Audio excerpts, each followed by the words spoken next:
Mais il écrit quand même cette chose-là. Voilà, pour vous donner un peu un exemple. Donc, Jean-Paul Bourg avait montré quelque chose d'extrêmement intéressant. Nous avons entre les deux hémisphères un petit noyau, l'hémisphère cérébral, un petit noyau qui s'appelle le noyau accumbens. Ce petit noyau a été identifié il y a quelques années à la suite d'un accident cérébral d'un avocat américain comme étant le lieu qui nous envoie les sensations de plaisir, des plaisirs ou douleurs. On se doutait qu'il y avait la zone du plaisir dans le cerveau, on ne savait pas très bien où, et il se trouve que cet homme-là a eu juste ce petit noyau détruit. Et il n'éprouvait plus aucun plaisir, ni gustatif, ni tactile, rien du tout. Il n'avait plus aucun déplaisir et n'éprouvait plus du tout de douleur. Parce que le corps humain, ça les neurosciences nous le montrent de plus en plus, rien dans le corps humain ne peut échapper à l'intelligence. Il n'y a rien de purement mécanique. Tout passe par la réflexion, l'intelligence. Absolument tout. Vous marchez pieds nus, les yeux bandés, dehors, eh bien, vous êtes informé sur la saison, si c'est froid ou si c'est chaud, sur la qualité du sol, est-ce qu'il y a rien, est-ce qu'il y a des cailloux, etc. Vous voyez? Donc nous avons des informations qui nous arrivent par les neurones de toutes les parties du corps. Le tube digestif contient à lui tout seul plus de 100 millions de neurones. Notre intestin est un treillis de neurones. Donc, vous voyez, c'est vraiment... On le sait, ça, que l'intestin est plein de neurones depuis plus de 200 ans, mais on n'en parle que depuis une quinzaine d'années, parce qu'il était irrecevable pour un occidental d'avoir des trucs intelligents sous la ceinture. Et surtout là où il y a les excréments, quelle horreur. Mais, en fait, les excréments doivent être très beaux et sentir bon pour la suite de la chaîne du vivant. Parce que nous ne sommes pas la fin de la chaîne du vivant. Si vous allez dans les bois, les seuls excréments qui ne sont pas mangés aujourd'hui, ce sont ceux des humains et des animaux d'élevage. Tous les autres n'empestent pas la nature et les autres sont dévorés immédiatement par la nature. Ça veut dire à quel point nos excréments sont devenus, et nos aliments, sont une horreur, puisqu'ils ne peuvent même pas être absorbés par la nature. Donc, les fameuses graisses peuvent être fabriquées à partir d'une préparation que notre noyau accumbens a identifié comme délicieux, merveilleusement bon. Et cette préparation délicieuse et merveilleusement bonne est ce que nous appelons le repas à 5 éléments. Par exemple, un bon couscous, une paella, un cassoulet, mais fait comme nos arrière-grands-parents quand ils étaient pauvres. C'est-à-dire le cassoulet, une cuillère à soupe de haricots par personne. Si vous interrogez les vieux, ils vous diront, moi, un monsieur du sud-ouest de 80 ans m'a dit, mais ma bonne dame, vous avez déjà planté des haricots? Est-ce que vous vous rendez compte du boulot que c'est pour avoir un sac comme ça pour la famille? Et c'est pour l'année. Et la famille, c'est 14 enfants, les grands-parents, le tonton qui s'est cassé une jambe, la tati qui n'est pas mariée, etc., etc. Donc, il faut que ça dure. Donc, ce n'est pas une assiette de haricots, mais c'est une cuillère par personne, avec plein de légumes, un bon morceau de pain noir.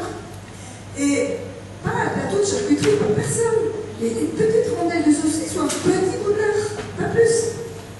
Et quand on retrouve les proportions de nos grands ou arrière-grands-parents, eh bien là, on est vraiment dans quelque chose de juste. Vous retrouvez ce mélange dans le sandwich grec, vous le retrouvez dans le pambagna, vous le retrouvez dans la paella, et dans tous les pays du monde. Vous allez en Inde, vous allez en Amérique du Sud, vous allez en Chine, vous trouverez toujours ce mélange à 5 éléments. Et là où il n'y a pas, alors ces 5 éléments, c'est céréales ou tubercules. Tubercules étant pommes de terre, patates douces, igname, taro, manioc, etc. Donc, une céréale ou une tubercule, des légumes, cuits, crus, peu importe. Vous avez une cuillère à soupe de légumineuses. Attention, on ne dépasse pas la cuillère à soupe. Et idéalement, on mange les grains à la, peut-être pas les lentilles, mais les autres légumes. Parce qu'il faut bien insaliver les amidons pour qu'ils puissent être digérés correctement. On ne dépasse pas la cuillère à soupe parce que comme elle fibres non solubles, elle va gonfler de 20 fois son volume dans l'intestin. Alors 20 cuillères à soupe, ça fait des sels corrects. Mais 20 assiettes, c'est l'explosion nauséabonde. C'est pas possible, une assiette. Et après, les gens vont le ventre, je sens qu'on vient pas, je dis viens pas, évidemment, ça c'est sûr que l'assiette pleine, il n'y a pas de problème. Donc c'est une cuillère de légumineuse, un tout petit peu de protéines animales. Ça peut être maximum 20 grammes de viande, par exemple. Ça peut être un bouillon de poulet que vous avez fait avec des ailes de poulet. Ça peut être un bouillon fait à partir de tête de poisson. Ça coûte pas cher, hein. Un petit peu de protéines animales pour pouvoir transformer rapidement les protéines végétales en protéines humaines. Ça économise énormément d'énergie à l'organisme. Et ça permet de manger beaucoup moins de végétaux. Et puis, de l'huile ou du gras, la graisse d'oie ici, mais de l'huile, c'est encore mieux, de l'huile végétale, en quantité, aujourd'hui, beaucoup plus importante qu'il y a 60 ans. Parce que notre cerveau, aujourd'hui, travaille beaucoup plus qu'il y a 60 ans. Il y a 60 ans, on pouvait passer une vie en clair sans savoir lire ni écrire. On pouvait gagner sa vie sans savoir ni lire ni écrire. Aujourd'hui, même si on a un métier où on ne lit pas et où on n'écrit pas, on ne peut pas faire le ménage si on ne sait pas lire. On ne peut pas circuler si on ne sait pas lire. Et même si on ne veut pas lire, on a en permanence de l'écrit sous les yeux. Et même, imaginons qu'on ne voit pas, eh bien, on entend des informations qui nous viennent de tous les pays du monde et qui font travailler notre cerveau en permanence. Donc, notre cerveau aujourd'hui consomme beaucoup plus de sucre et de gras qu'autrefois. Sauf qu'il lui faut du vrai bon sucre naturel et du vrai gras naturel, au plus proche de ce que donne la nature. Pour vous donner une idée exacte, le fruit frais, même pas séché, le fruit frais, et la noisette, l'amande, dont vous fabriquez l'huile de première pression à froid dans votre bouche en l'écrasant. Vous avez là, alors au plus proche de la graine que vous écrasez, vous avez l'huile crue de première pression à froid, puisque la graine a été simplement pressée. Donc l'huile sera encore dans ce plus proche. Voilà pourquoi la deuxième recette qui permet de faire des graisses brûles, c'est le miam aux fruits. Qu'est-ce qui ne connaît pas le miam aux fruits? Je vais aller dans ce sens-là. Alors ceux qui ne connaissent pas le miam aux fruits vont le trouver. Le miam aux fruits. Vous allez le trouver gratuitement sur mon site. Je ne vais pas vous le donner toute la recette parce qu'il vaut mieux que vous l'ayez par écrit. C'est sur la première page de mon site. C'est marqué télécharger le miam aux fruits, c'est gratuit. Et vous ne déformez pas cette recette. C'est très important. Vous ne la déformez pas. J'ai formé à peu près 400 médecins cette année, enfin non, l'année dernière, en 2011. Et unanimement, ils m'ont dit que vous devriez dire que c'est un médicament parce que les gens ont tendance à déformer quand on dit recette. La déforme. Or, c'est un mélange que le professeur Joyeux conseille dès l'âge d'1 an aux petits-enfants et qui leur réussit très très bien. Et la genèse de cette recette, c'est... En fait, elle existe depuis toujours dans les pays tropicaux. C'est une recette qui a toujours existé. Quand j'étais enfant, on mangeait ça tous les jours. Mais, moi, je l'avais oublié. Et en Occident, il y a eu d'abord les Suisses allemands qui, comme petit déjeuner, se faisaient des céréales cuites avec du sucre et du fromage blanc bien gras. Est arrivé le docteur Ludwig qui a dit le sucre c'est pas bien, il faudrait mieux mettre des fruits à la place. Est arrivé le docteur Kousmin qui a dit il n'y a pas assez de gras là-dedans, les céréales il faudrait mieux qu'elles soient crues, fraîchement moulues, et puis elle a dit il faudrait mettre de l'huile, et le fromage blanc, elle s'est rendue compte que le fromage blanc empêchait la fixation de l'huile crue. Donc, elle a dit qu'il faut du fromage à 0%. Après, elle a parlé éventuellement de soja, mais tout ça n'était pas très au point. À la fin de sa vie, elle a dit quelque chose qui, moi, vraiment, ça fait tilt chez moi. Parce que j'ai dit ça, c'est sur le petit déjeuner de ma grand-mère. Elle a dit tout le plus important dans cette préparation, ce sont les fruits frais, les graines graines oléagineuses et l'huile. Et là, moi, ça fait tilt parce que les fruits séchés ont déjà subi des transformations, ont libéré plus de sucre, sont plus glycémiants. Et la céréale ne va faire que compliquer et allonger la digestion. Et le fromage blanc, même à 0%, va empêcher quand même de fixer du bon gras. Alors, quelqu'un m'a dit, mais moi j'ai essayé, c'est un garçon qui fait 90, il me dit, moi j'ai enlevé la céréale, j'ai enlevé le fromage blanc, et je tiens toute la journée. Alors qu'avant, 1h30 après, j'avais faim. Ça me paraissait incroyable ce truc-là, parce que nous sommes dans une société consumériste, mon cerveau est aussi consumériste que la société, et donc je n'arrive pas à comprendre comment, en enlevant des choses riches comme le fromage blanc, la céréale, on pouvait tenir plus longtemps. On a cette impression que plus on met de choses, plus on tiendra longtemps.